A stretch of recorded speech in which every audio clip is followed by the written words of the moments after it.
what's up guys? This is Uncle Mars and for today's Yaw Yaw. Have you ever been to a place nga kanap ito makaingon ka nga nature is breathing and relaxation is here?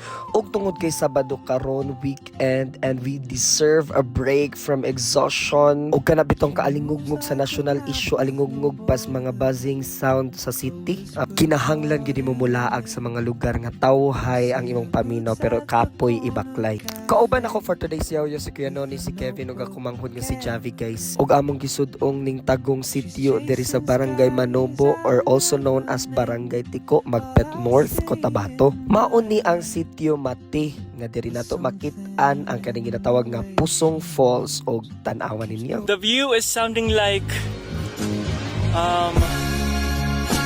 everything that happened. Praise the Lord, worship Christ with the Diba, you saw it right. Grabe ka relaxing o grabe katauhay ang maong lugar tago. Layo, apan diri ni makita ang kahapsay sa kinaiyahan. Kada makaingon jud ka ba nga relaxation is very, very important. And nature is the best gateway para imo ning matagamtaman. Panahon bitaw guys no nga makaabot ko mga sama ning ini nga lugar. Makaingon jud ko the best gud ang Ginoo sa iyang mga gipangbuhat nga creations. Naa na gid tanan package. Makaingon man jud tanong nga naa man jud mga therapist nga makahatag ka natog kaayuhan, makahatag natog relaxation pero lahi ra gyud ang nature guys. Lahi ra jud. Nothing beats what nature has to give. Kanang ana bitaw, dili man jud ko ingon nga nature lover pero every time nga magbanding ko with nature, I think I'm dealing with God because I get in touch with His creation. Kana bitaw ang iyaha gyud ning binuhat gyud tanan. And amidst all what we've experienced katong mga negativity, toxicity sa nagkalain-lain nga mga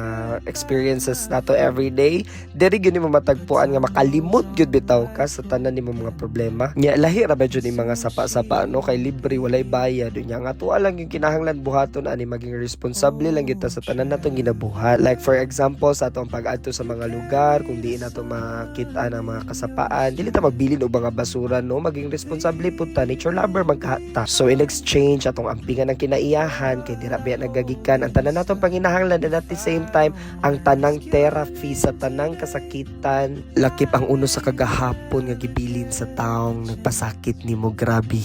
Naunsa naman yung voice over aning murag nag-emote-emote naman ni. So by the way guys, there is among giagtuan sa Pusong Falls, particular there is Sitio Mati, Barangay Tiko, Cotabato.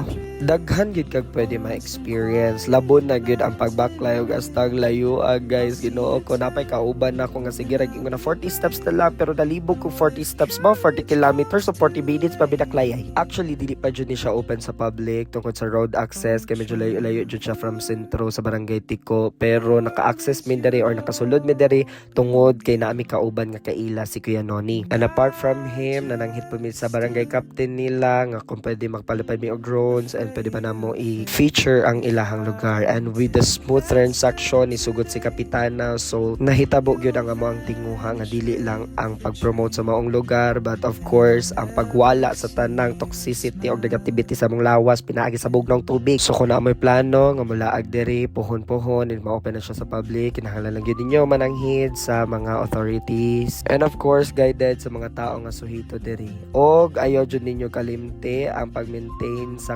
limpyo sa maong lugar kay wag kay makita dito nga man cellophane no maulaw sad ta. Ug one thing yun nga naka-amaze na ko diri is ang community nga amo ang naabtan po didto nga grabe bisan sa kalayo na nila sa sentro sa ilang barangay naagihapoy mga tao nga mga lumulupyo adtong lugara nai-eskwelahan. Grabe the best gyud ang ako ang na-experience today and I hope nga ma-experience po ni sa uban o maging responsable lang gyud sa atong mga ginabuhat with regards sa ato ang kinaiyahan. Kay pag abot jud ra ba sa panahon kita ra gihapoy balikan sa atong mga butang nga ginabuhat against sa atong mother nature no. Unang kinahanglan jud po nato ampingan ang gihatag sa Ginoo nato. Ug kay naabot ka nining bahin sa akong vlog, daghan kaayong salamat sa imong padayon nga pagsuporta. Hinaot kung ganahan ka ani nga video imo ning i-like ug i-share sa imong mga barkada nga hilig pod mag nature trip kay basin day pohon ma-open na ni pwede ra kaayo mo mula ang diri. Daghan kaayong salamat sa inyong pagsuporta.